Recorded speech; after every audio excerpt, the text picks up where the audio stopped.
The African American Legend series highlights the accomplishments of blacks in areas as varied as politics, sports, aviation, business, literature, education, and religion. We will explore how African Americans have succeeded in areas where they had been previously excluded because of segregation, racism, and lack of opportunity. I'm your host, Dr. Roscoe C. Brown, Jr., and with us today is Dave Davidson, director of A Place Out of Time, and Art Symes, who is a Bordentown graduate. This film is about the legendary Bordentown School in New Jersey. Dave, you're the director, creator. Art, you're a graduate. Well, let's talk about this Place Out of Time. Tell us, what led you to want to do this? Well, when the story came to me, my first reaction as a documentarian storyteller in an era where there's so much media saturation that it almost seems like every story's been told, I said, why hadn't I heard of this? And it had all the elements where on one plane you have the struggle throughout an entire century for African Americans moving forward, but also we had people who were very much alive and could tell that story first person. And there was a certain amount of, I think, vindication in the end of the story, because part of the reason that people did not know about this story for so long is that I think it was something that was uncomfortable to discuss culturally. Now, Art Symes, you're a graduate of Bordentown. What years did you go to school there? I went there from 48 to 53, 8th grade through 12th grade. That's interesting. Now, Bordentown was called Bordentown School for Manual and Industrial Training for Colored Youth at a time of segregation. Yes, the Manual Training and Industrial School. That was the official well, originally, the Manual Training and Industrial School for Colored Youth. And it was founded in 1886? That's correct. By W.R. Rice? That's right, Reverend Minister. That's very interesting. Now, what caused you to go to Bordentown? Well, and I grew up in Elizabeth. Part of my growing was in Elizabeth, New Jersey. And the church we went to, there was a family that we knew that had 3 of their children attending the school. My sister, who was 3 years older than I, was friends with one of the daughters in that family. And so my sister got the hankering to go. I think it was partly because she wanted to get away from her mother. You know, she was like a teenager and she wanted to be free. So my sister had gotten permission from my mother to go. And that summer of 48, or maybe it was a little earlier, one Sunday I went to school and went to church rather, and the son of that family came home for the weekend, and he had on his Bordentown uniform. He came to church, and I saw that guy in that uniform, and I said, "Oh man, I like that." And being a kid, the uniform excited me, so I asked my mother if I could go. Now, how do you get in? Do you apply? Do you take a test, or what? There wasn't a test, that up to my recollection. You applied, and I guess that maybe they looked at what you had been doing in school already, and Did you have to pay? Not as an admittance, but we paid $15 a month, and that $15 covered everything: your education, your academic education, your trade, your laundry, your food, your room and board, everything. But it was supported by the state of New Jersey. It was subsisted by the state, yes. Because of the segregation at the time, they wanted to have a school just for black youth. Yes, yes. Now, Dave, you came upon this. You're a documentarian. You've done a lot of great stuff. What caused you to really dig down into this, and how did you get the information? You have tremendous pictures and films and interviews. How did you get this information? How did you go about doing this? Well, inasmuch as the Bordentown story was by and large forgotten, because, as you say, it was a state institution. In the New Jersey State Archives, there were reams of documents, everything from minutes of the Board of Education meetings that decided the fate of the school, down to letters to the local Ford dealership from William Valentine, the president, complaining about why the choir bus was breaking down all the time, plus photographs, plus motion picture footage. So it was really like opening up a treasure chest And the fact that this material had not been widely disseminated, it was really a documentarian's dream. They must have had dozens or maybe hundreds of boxes or file cabinets. They took good care of it. And there was a lot there. Now, as a documentarian, how do you go through deciding what you're going to use? It must have taken months and months to just find out what you're going to use. Just substitute years and years, and you would be very close to the truth on a project like this, simply because there was so much. We take it all in, we see what works best, and it's easy in the first round to leave out things that don't really cleave to the story, and then it's excruciatingly painful to let go of images, statements, documents that you love and really feel enhance the story, but don't fit that 1 hour format, which in the beginning seems infinitely long and in the end seems very short.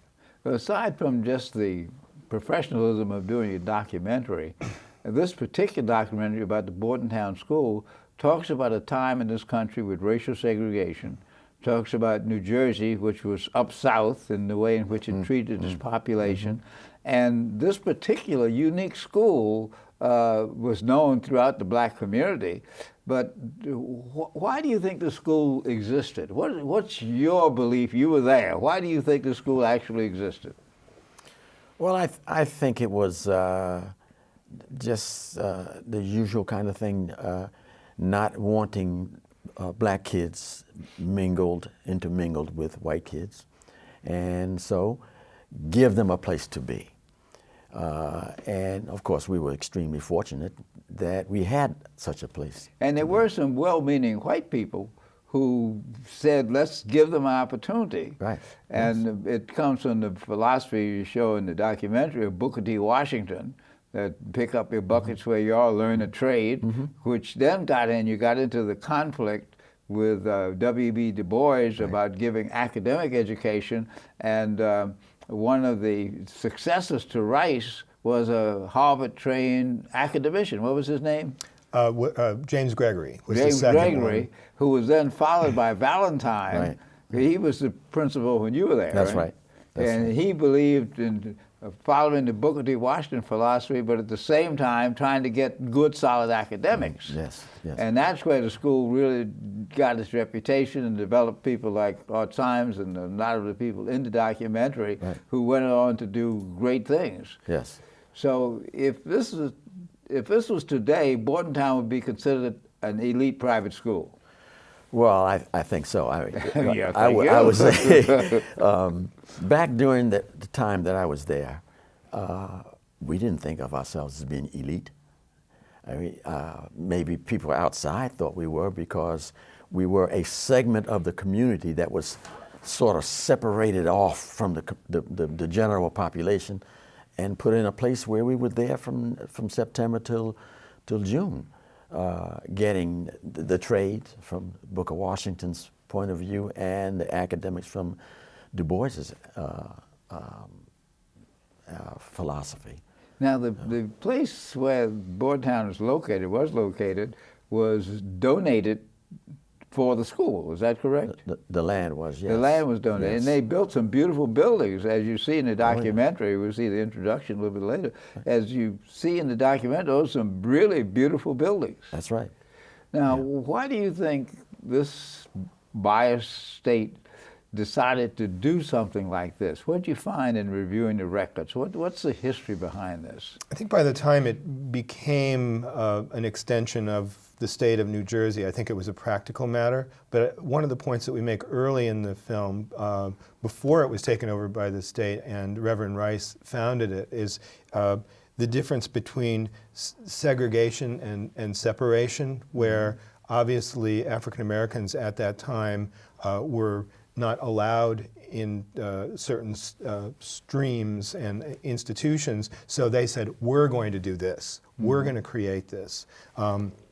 So in its first phase, coming off the AME Church, there was this special place that was accepting of children of families who were coming up in the early stages of the Great Migration. It was very inhospitable down south, bad enough up north. But then in 1913, when it transfers to the state, the Great Migration is really becoming in full force, and it was institutionalized to be able to try to create a workforce that this state, still called the Garden State, but was transitioning to an industrial state. So they were trying to get people trained up who did not come north with those skills.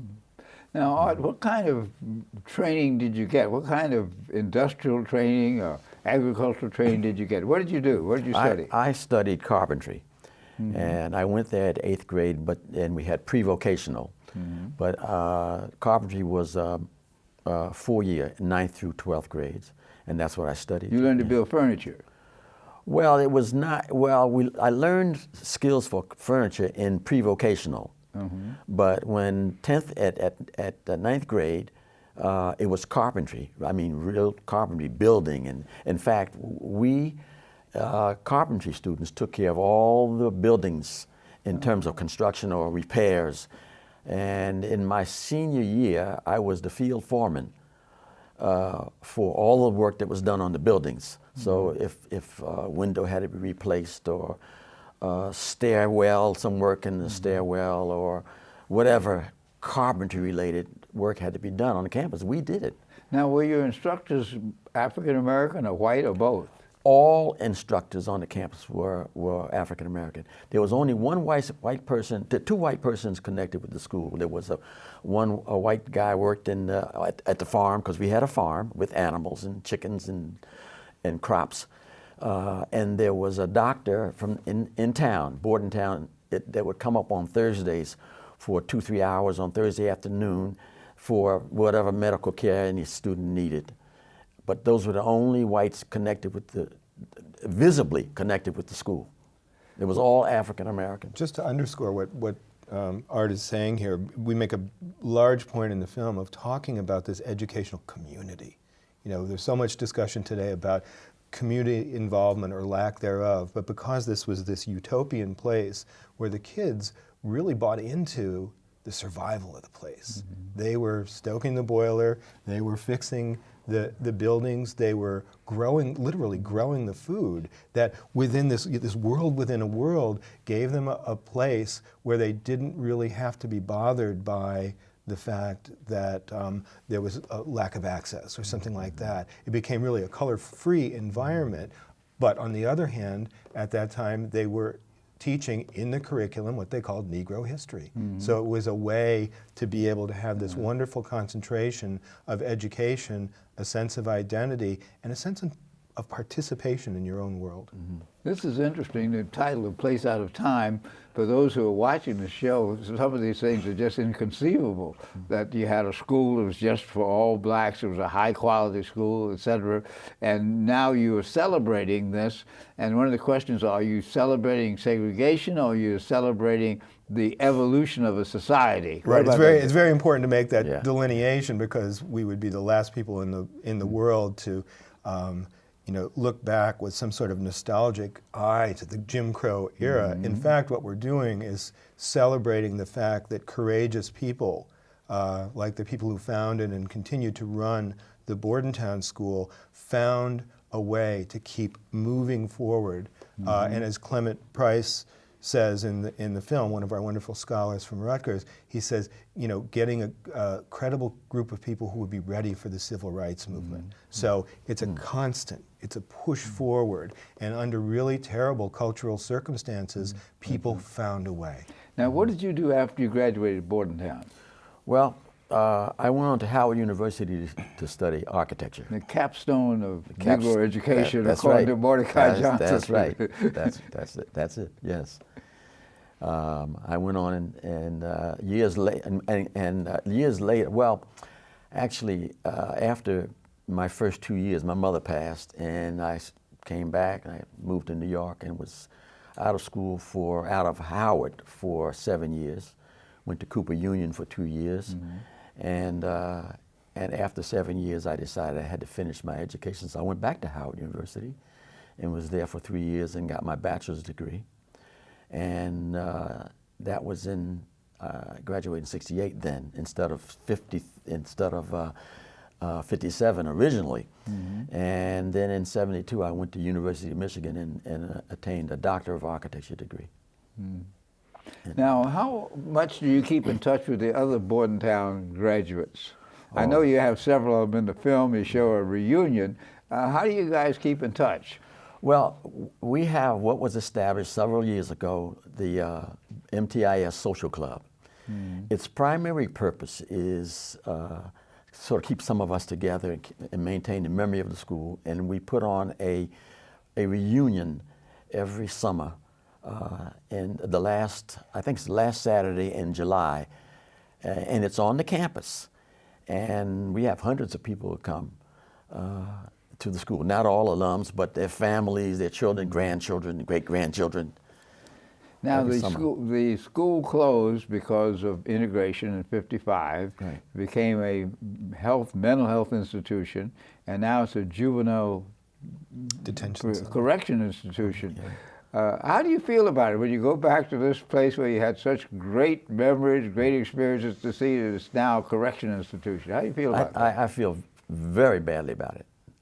Originally felt bad because it closed took our school from us. The fact that it was for mentally retarded children, girls, I think, originally, that was one thing. But when they turned it into a correctional institution, I think it's horrendous.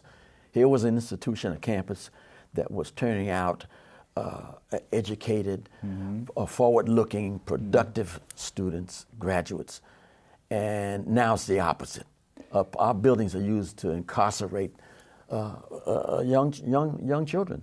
If you were to have your wish, what would you like the school to be changed to now?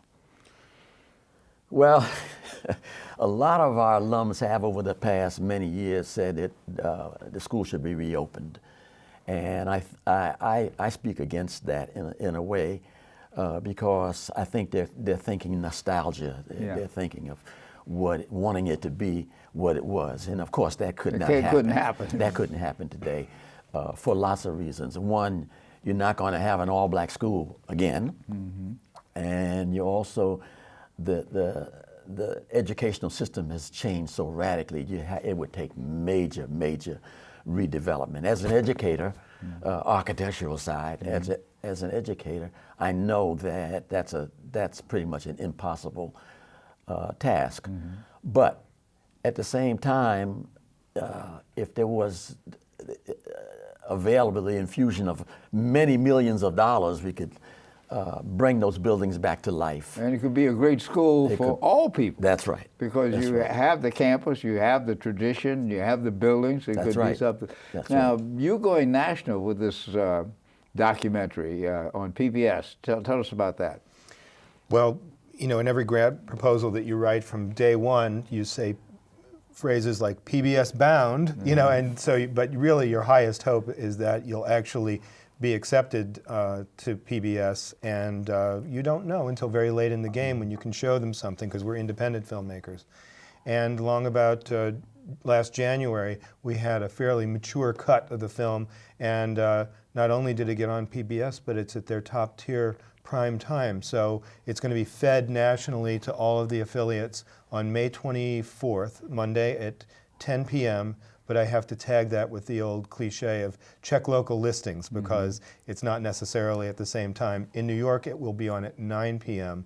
on Monday, the 24th of May. It seems to me that a good follow-up of this would be a panel discussion about education, about the role of places like Bordentown, about the future of black institutions, because just as you talk about Bordentown, there are many historically black colleges that were supported in the South by taxpayers, and now they can't be racially isolated, but at the same time they still have predominant number of African American students and faculty. What's your view about the role of black institutions like that? I think that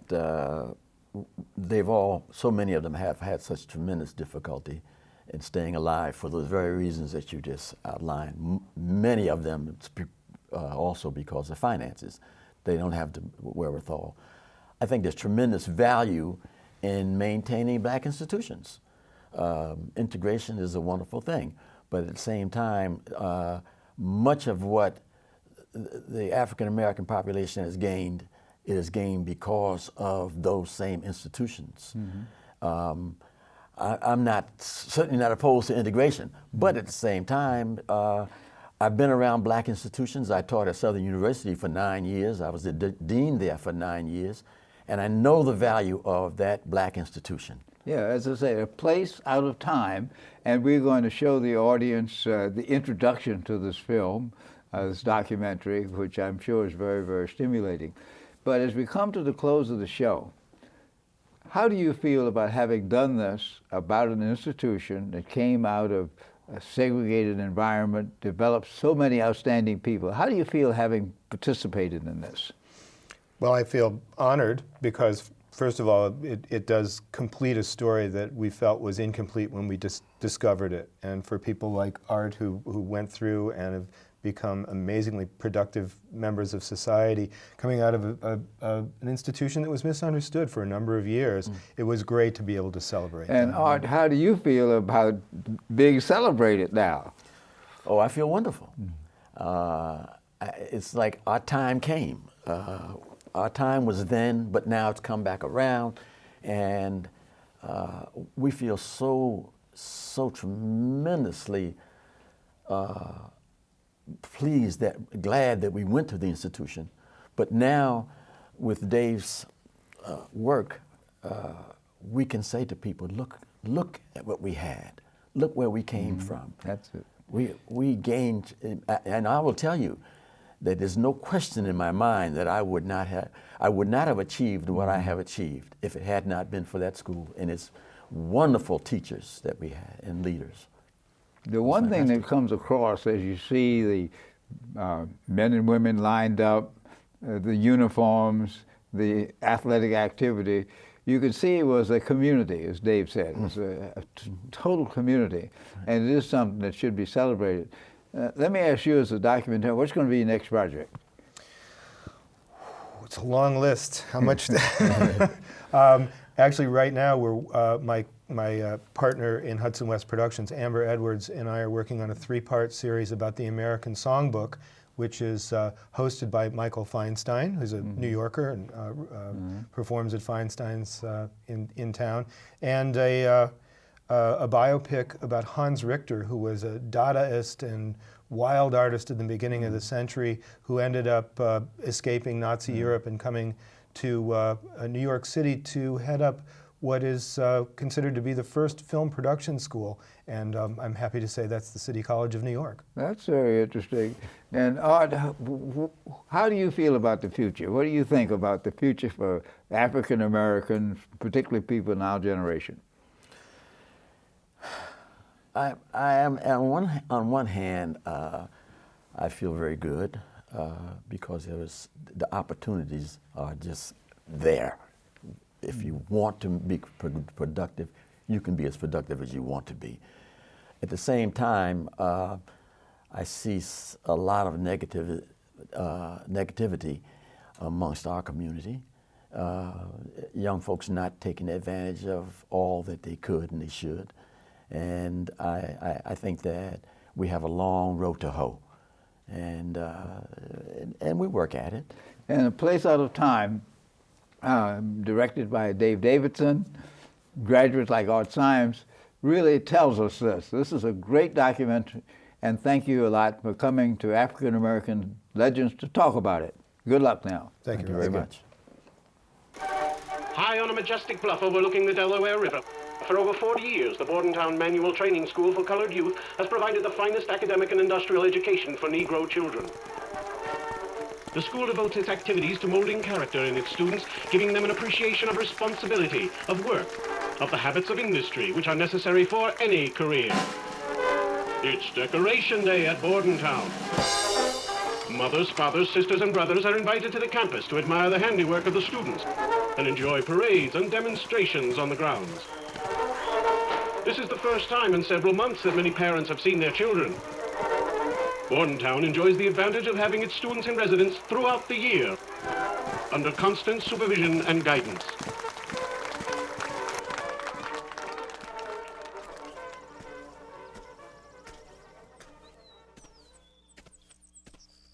It went by many names.